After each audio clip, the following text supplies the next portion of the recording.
JT Taylor, and this is Dry Snitch.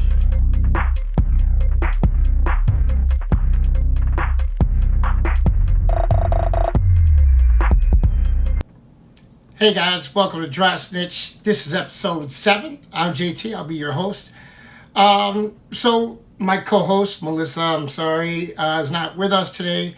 She will be probably back for the next video. She'll be here and there through all the videos. So all you people who like Melissa, don't worry, you'll see her plenty more. So today is going to be the day I don't really like talking about too much because it's embarrassing, but I'm gonna tell you guys exactly what I went to prison for, how many times I went to prison, how much time I did, all that kind of stuff.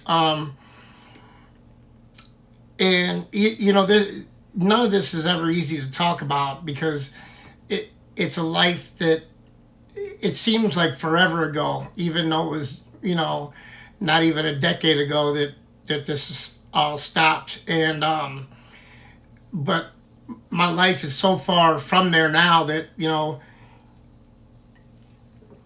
just seems like a different person. And it is a different person. And I'm glad to say that. Melissa always tells me, she's like, I can't believe when you tell me these things that was you, because I just can't see you living that life. And that feels good to hear. It used to feel strange because I'm like, wow, it's me. But as I've changed, along the way, and she's noticed that progression, it's felt good, to hear that. So I've been sentenced to prison 8 times I've been sentenced. I've actually done time in IDOC 7 different times.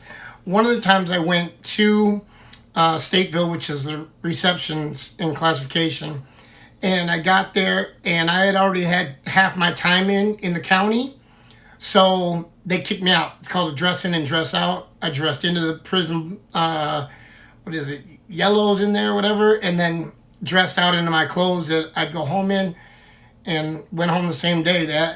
And I pretty much knew that was going to happen, but on the way there, there's always these haters. Oh, they don't do dress in and dress out anymore. And I'm like, yeah, they kind of have to, because the state law says that you only have to do 50% of your time, barring you get in any kind of, fights or incidents where they can take good time from you. And that hadn't happened since I'd only been there for a few hours.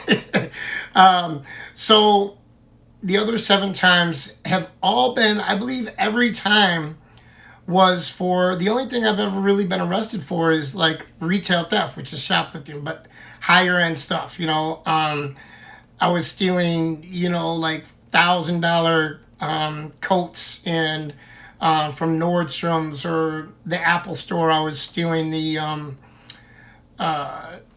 external hard drives called time capsules, and I'd take like 3 at a time. The way I would do it is I was bold about it, because I think I looked like just Mr. Next Door. I didn't stand out in any particular way. I always made sure I was dressed well, that I would always go to a store and buy something from a high-end store first. So I had a brand new crispy bag from like, Macy's, Bloomingdale's, Nordstroms, a place at, Saks Fifth Avenue, something like that. And so there'd always be a bag like that in my hand. And then, so when you walk in, people already see something in your hand, and I think they take note of that, but they don't take note too much of what you had in your hand. So, and I never slipped anything in my bag. Well, not too often anyway.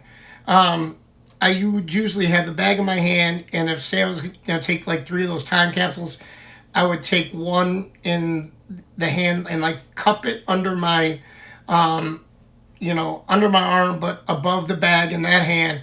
And then I'd have like 2 more in the other hand, and I'd kind of just walk on out of the store. First, I'd like walk around like I was looking for some more, and I'd kind of, casually look around and make sure nobody was looking at me, and I'd just kind of walk out. And the reason you get so bold about it is because, and I know people are going to say, well, you must not have been that good at it, or else you wouldn't have been to prison 7 times. Well, the reason that I had been is because I was so good at it, actually. And it's not bragging. I'm just saying that I was good to the point where I get away with it 99 out of 100 times. And when you do it that much, you feel stupid, like just, like you could just take anything you want, and that's basically where it got to. I'd usually have enough cash to buy whatever it was that I was stealing in my hand in case they like busted me. I would always usually like be looking at my phone when I walked out the door or something, or act like, my body movements would portray like, oh, I just remembered something. And then, if they ever came up on me, I'd be like, yeah, hello? Oh, I forget, and so many times they'd be like, oh, no problem. We know, we could tell that you weren't stealing. You could tell that you just lost track of what you were doing and you wandered out. And I'm like, no, I got the money to pay for them. And, what I do is if I had to, I'd always go and pay for them. If they let me, I'd always go and pay for them, because it looks stupid if you just return them. Then they think, yeah, he was stealing them. But you just go and pay for them, and then go to the next, wherever. If it was the Apple store, you go to the other Apple store and just return them the next day and get cash back if you paid cash. You would just do something like that. So, and that actually even took off any kind of, I would always bounce around from store to store, so it would always take that look off their face. Like, I've been seeing him around lately. That would take all that suspicion away from them, because, like, say a store like Nordstrom, I know that there's like 7 of them, I think, in the surrounding Chicago area. So I'd hit one, and then I'd hit another one. I'd hit it like what? I'd go out like 3 days a week, 3 or 4 days a week. I'd go out and do what I was gonna do, and like Nordstroms, I was doing these leather coats with this fur on the collar and the cuff, and they were $1,400 and some odd dollars a piece.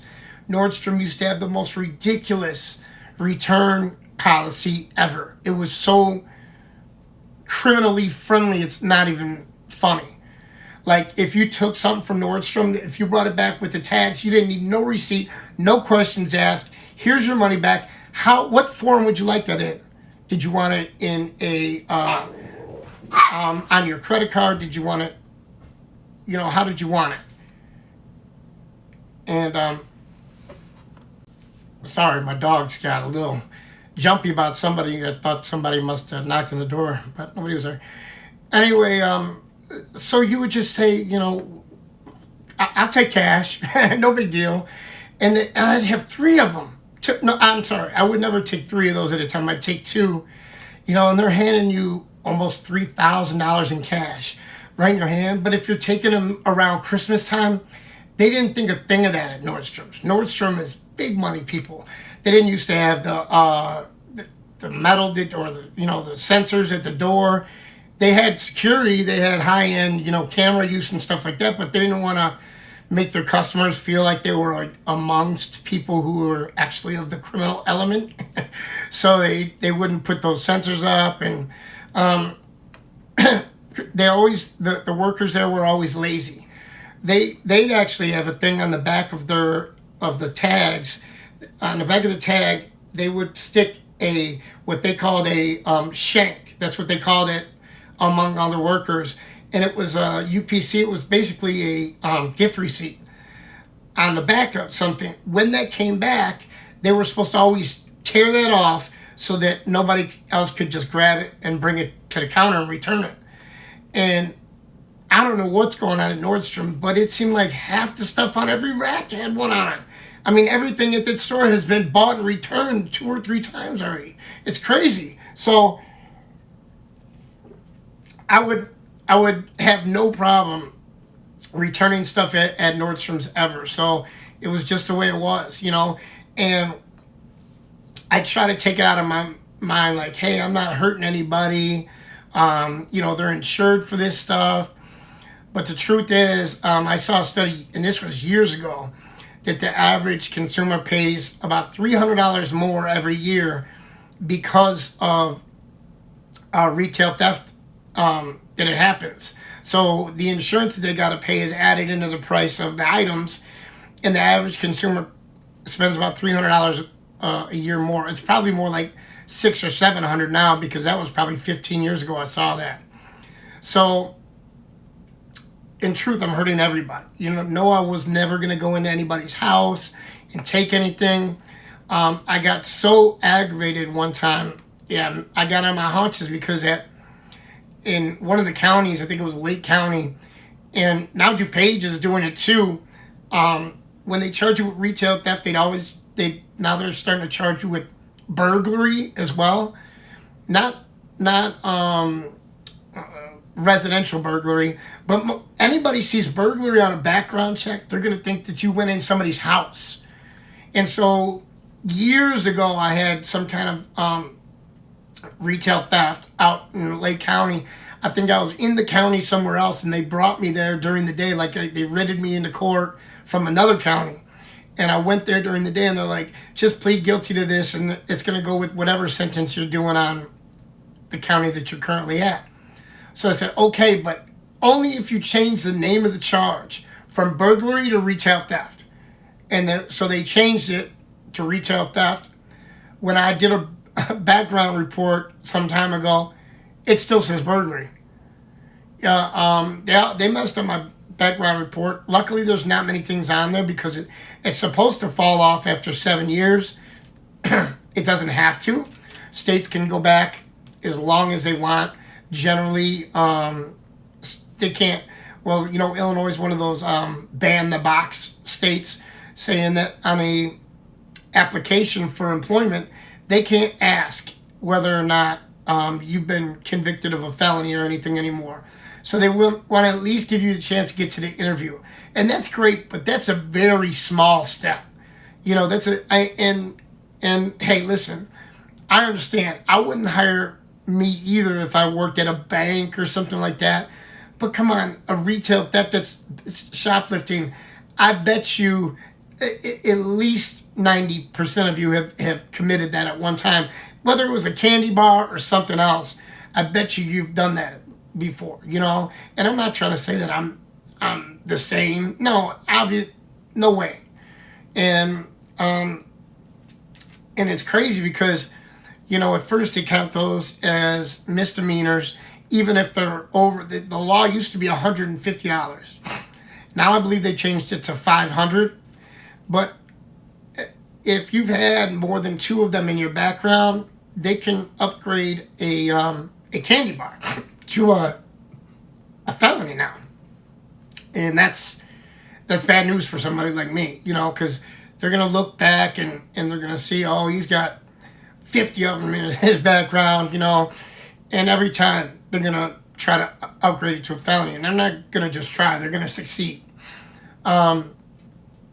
So it's not good, and it seems like anybody who does a background check is checking to see whether that person has committed some sort of theft, and that's what they don't want is a thief. But I mean, what lower crime could you have? I'm not trying to defend myself. I'm trying to defend that crime as far as being like banned from any good job. A lot of these apartments won't let you rent, or neighborhoods won't let you buy or whatever. If you've they'll do a background check on you, and usually it's drugs and theft that they're gonna ban you for. Well, I'm sorry. Because would you rather have a murder or somebody who's been in for arson or, child pornography or something like that? And you're eliminating they have classes of crimes in Illinois. Class X is the worst, class 1 is the second worst, 2, 3, 4 is the lightest of the felonies. Well, retail theft used to be a class 4. Now it's a class 3, but it's still a low-level, non-violent crime. But those low-level, non-violent crimes is what they're not hiring you for now.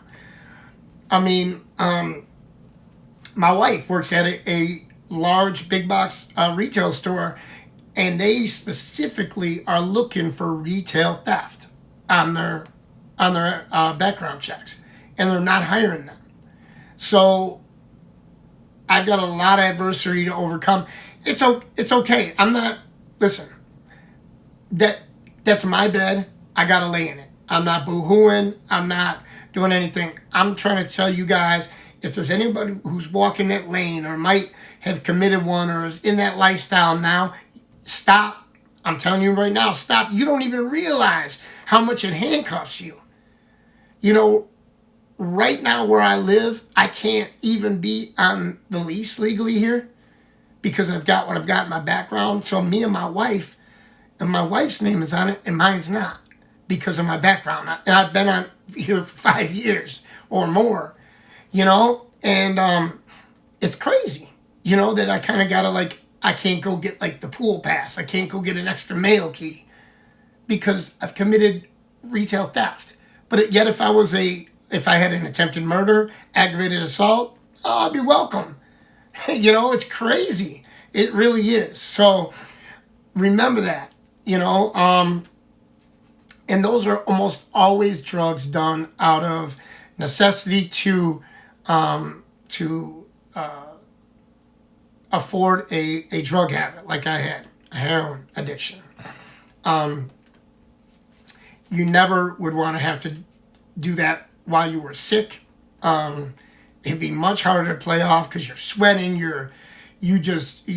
I mean, wow, that's a tough thing to do because first of all, you got to do it and then you got to go and try to return it or take it to your fence or whoever and try to sell it. And it's just a whole, you know, it's like a days-long deal.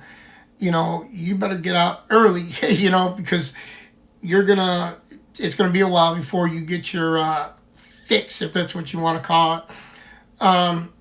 So every time that I went down, all 7 times were for a retail theft. And I had I had like 2 possessions in there.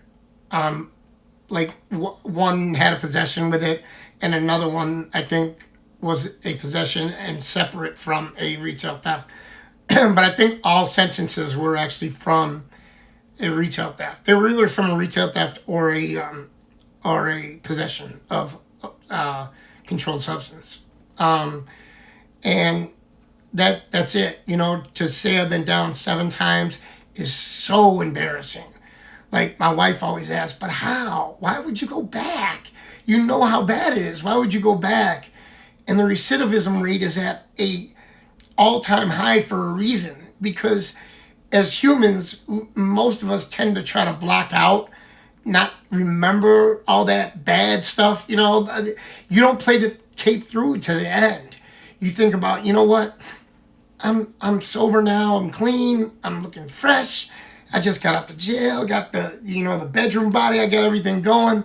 I'm gonna, one day you might see an old friend and be like, let's go get one bag, and as long as I don't do it 3 days in a row, I'm straight. So you go and do it a day, intending that to be the only day ever. And then you wake up the next morning, you're like, ooh, that was good yesterday. Hey, I could still do it one more day too, and without getting no habits. So don't even worry about it. Go back, give it the second day. Now you might do it the second morning or whatever, right? And then here comes the justification. You go to sleep that night, and you might have forgot you had a half a bag or whatever in your wallet or in your pocket or whatever. And the next morning you wake up, and you're like, man, I can't use today because I used yesterday 3 days in a row. I'd be back with a physical habit. Don't ask me why, but it takes quite a pretty amount of time, like much longer time to initiate a habit. But once you've had one, if you use 3 days in a row, you've got one back. I'm telling you, I don't know why, but that's the way it is. Anybody will tell you that. Just not 3 days in a row. So on the third day, here's where the addict mind has awoken, okay? Because it said we have a physical allergy and a mental obsession. we've already introduced that substance. So even if we're not technically high from it still, it's still in our system. And so that's how our disease works. That addict mind starts creeping in, starts telling you, well, look, this is day 3. Technically, yesterday, I used early in the morning on day 2. If I wait till late tonight to use it, it's like there was a whole day in between. It was almost 24 hours, right? I won't get sick. You do it, and you're waking up, and here comes that habit. And even though you could tell yourself right then and there, you know what? It wouldn't even be that big of a sickness, and it wouldn't be that bad. It would be bad. I mean, you'd feel like you had a really bad flu for about 2 or 3 days, and it'd be over with. You'd be weak for another 3 or 4, and then be over with. But if you continue on, but that addict mind, here comes, and you just start feeling a little bit of the sickness, and then a little bit more gets bad, and you're like, oh no, here it comes, and you go get one. Now there's day 4. It's over with. Now your only way out is to go cold turkey, get on a program somewhere, and now what do? You've been working, so you got some money, and you could do that for so long, and maybe built your credit up so you might be able to do this or that, for so long. But after a week or 2 of doing that, what do you do now? Like, everybody's gonna know if you start. I'm never one to borrow money from anybody. I mean, why? Why would I ever borrow money? What do you say? Nobody borrows money these days. Like, I just don't know. Like, if somebody's borrowing money, I know what they're borrowing it for. And if it's for something worthy or whatever, if it's a friend, I just think I'm not going to get that back. And that's the way it is. But, you look real funny borrowing anything. So what do you say at this point? You don't know what to do. So you're stuck. And you didn't play this tape through to the end. See, you played it, and you said day 1 might happen, day 2 might happen, but then I'm going to pull and eject that tape and take it back to the beginning, to where I never used again, right? It's not going to happen. Let me tell you something. I am the strongest person I know when it comes to some things, okay? If I'm a heroin addict, and I still think that I'm slicker, better, tougher, faster, than other addicts out there. But when it happens, I'm not going to win either. If that happens and I introduce it into day 1, it's over with. There is no possibility of ejecting that tape before day 3 happens. That will not happen. I'm telling you, it won't. Unless something happens, like you after day 1, like you can't get to the city, or something happens. If you have anything to do with it, you'll be back for day 2 and day 3, and you ain't got nothing to say about it anymore. The addict mind does. That's what we fail to see. That's how trips 2, 3, 4, 5, 6, and 7 happen.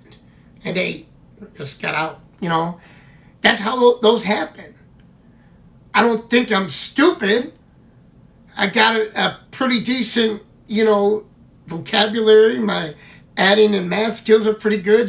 I think I communicate pretty well. I don't think I'm dumb. I'm not illiterate. I can read, write. I can do all that stuff. I can't beat dope. Surrender is the only way that's ever gonna not end with you. They call it a physical allergy for a reason. If you're allergic to peanut butter, when you eat peanut butter, you're gonna break out in hives, and your throat might close or whatever. You might break out in this or that. An addict, when we introduce drugs into our system, we're gonna break out in handcuffs. Because that's what's going to happen at the end. When you introduce that into your body, in a certain amount of days, clink, clink, lock them up, because you're going. It might be a day, a week, a month, a year. It might be 10 years. But you're going back if once you do that. Unless you arrest it somehow. The only way to do that is to get out from under it, right? So you gotta get yourself into a program, and you gotta want it. Your wife can't want it. Your girlfriend can't want it. Your boyfriend, your husband, your parents. Nobody can want it for you. You gotta want it for yourself, and that's the only thing that you can do. You gotta go back and you got to fight back, and the only way to do that is to surrender to it, because you know it's got you. Give up, admit you made a mistake. You know, that's what we don't want to do ever. It's so humiliating to tell your family, I messed up again. I did it again. Like, I told you I was never going to go down this road again, and here I am again. I can't tell you how disappointed I was when I had to tell my wife that I had messed up. I can't tell you how embarrassing it was to call your parents, and before you got on the phone with them, they heard this is a collect call from an inmate.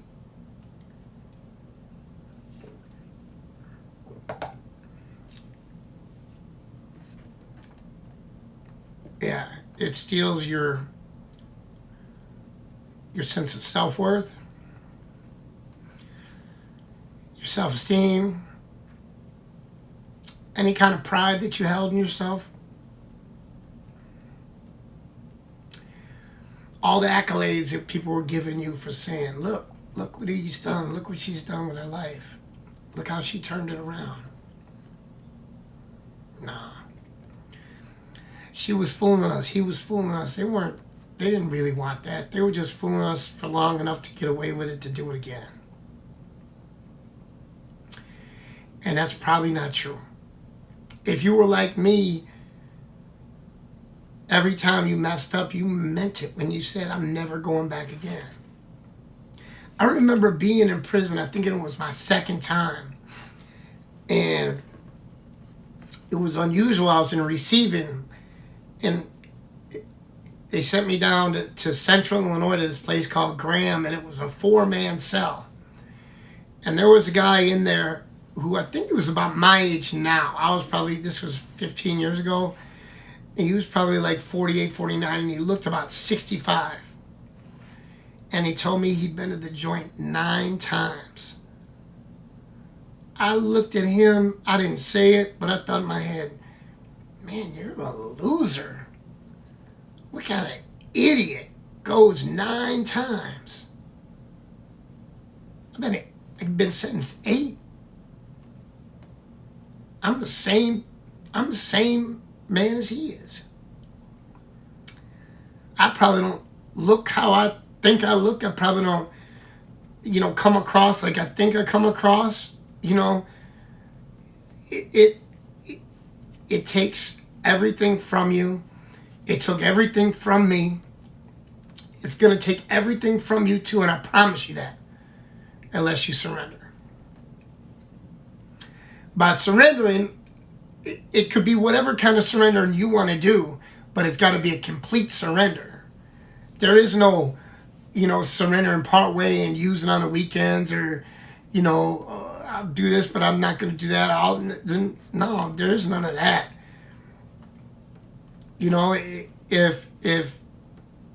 If you're going to stop doing heroin or opiates or whatever, you can't do any opiates ever again as long as you live. And you better not do anything that's an addictive substance, or addictive to you anyway, because anything could be addictive. Anything is addicting, especially to somebody with an addictive personality. It takes a big man, a big woman, big boy, big girl to say that you done messed up again. And I guarantee you this, if that's the point you're at right now, if you're at that point where you're like, you know what, I don't know what to do. Like, I can't tell them that I messed up again. I'm just going to go try to do, I got to hide it a little until I can figure it out. But I guarantee you, if in a year from now, if today, right now, you go and say, you know what, I messed up, please, I want help, I'm willing to do whatever it takes, take me to a detox, rehab, whatever, right now, make that call, do what you got to do, call me, hit me up in my comments, and I'll get you help if you can't find it yourself. Just do it. And I guarantee you, if you go and get help, and a year from now, you're in a way better state with that person than you are right at this moment. I can promise you that. I can promise you. Because if you're using right now and you haven't admitted that, you've messed up or whatever, I guarantee you, you're not coming across to that person like you think you are. And they know that ain't the person that they know and love. That ain't their regular behavior, their regular mentality. It's not them. They would be mad for a moment, but so relieved when you're there a couple weeks from now that anger has subsided and they're happy that you're free and clear. They could sleep at night. Oh, man, that used to kill me. When my mom would tell me that the only thing good about me being in jail was that she could sleep at night knowing that I was going to be alive the next morning, And I've heard that from so many, people in here, like so many people who got opiate addicts or people who are doing meth or cocaine or something like that. Their heart might bust instantly. You hear their family telling you, man, at least when they're in treatment or they're in jail, at least I know they're okay. At least they're healthy. They got their sense of, like safety back. So sometimes you need to give that to them. But, a lot of times that if you go get treatment, you don't have to end up in handcuffs.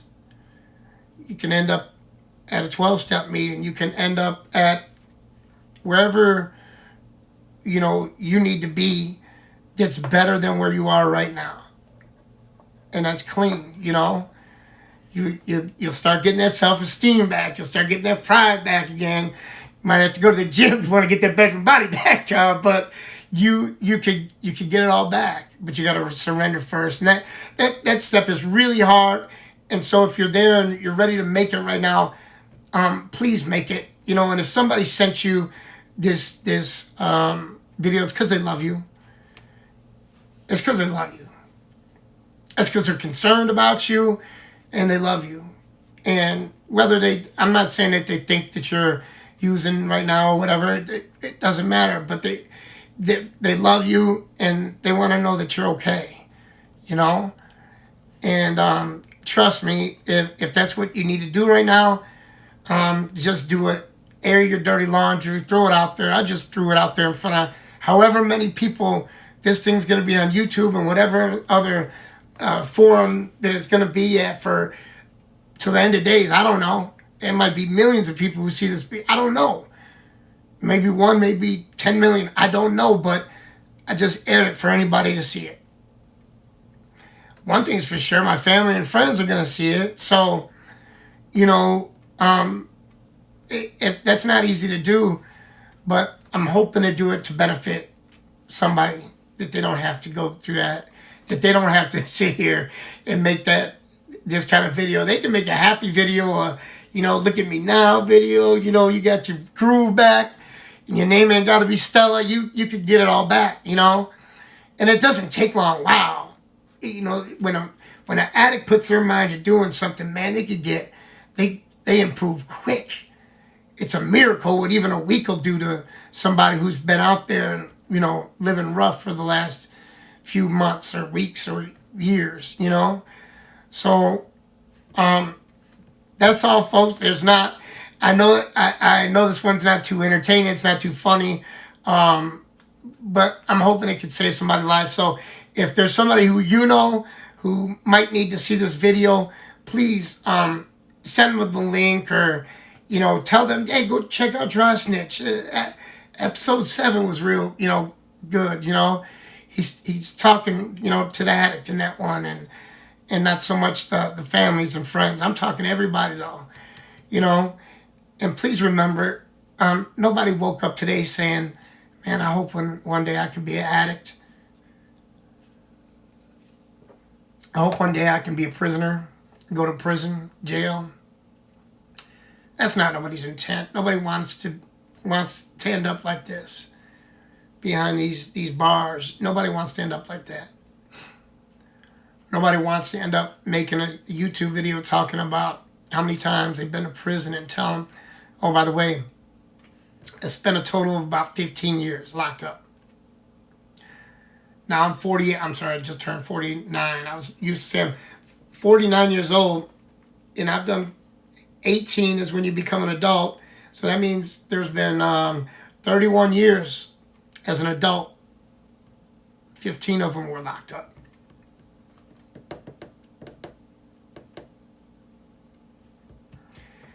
That's some raw deal. And I made that bet. So that's where it ends. That's where that tape plays through, by the way, to all the way to the end. That's where it ends up. Locked up. Behind the ease. But for real. Not with no headphones and lights and fancy MacBooks and microphones in your face. So, thanks all for watching.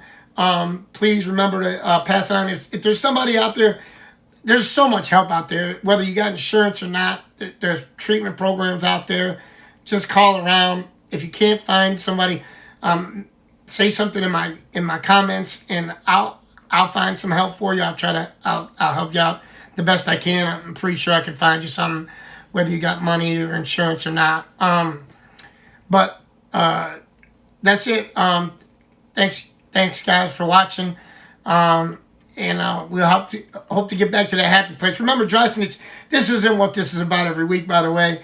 This can be about drugs. It could be about alcohol. It could be about addiction. It could be about recovery. It could be about jail. It could be about prison. It could be about living a whole new life through Jesus Christ, who's my Savior and has redeemed me. You know, it could be about something funny, how I'm living my new life, you know. And I've got a wife now, you know, and who I love more than anything in the world, more than the air I breathe. So, and she's on here with me sometimes, the real pretty lady that you'll see sitting next to me. That's my wife, Melissa. And right now I'm going to go get ready because she's about to come home. And I'm looking forward to seeing her. So I hope you guys tune in next week. And remember, send this to somebody if you know they need some help.